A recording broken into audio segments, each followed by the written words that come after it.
বিদ্যালয়ের আমার সাবেক প্রধান শিক্ষক জনাব মোহাম্মদ আব্বাস আলী আনসারী মহোদয়ের বিদায় অনুষ্ঠানে সম্মানিত বিভিন্ন বিদ্যালয় থেকে আগত আমার শিক্ষক প্রিয় এলাকাবাসী অভিভাবকবৃন্দ এবং আমার প্রিয় শিক্ষার্থী সকলকে আন্তরিক ধন্যবাদ জানাচ্ছি।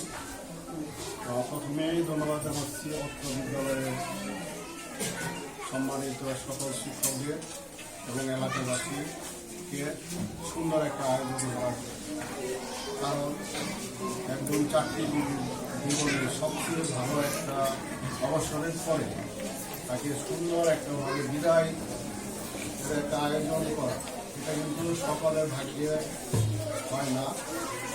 সকলের একটা প্রাপ্যতা থাকে, একটা সুন্দর একটা বিদায়ের মাধ্যমে তাকে বিদায় স্কুল থেকে বিদায় দেওয়া হবে।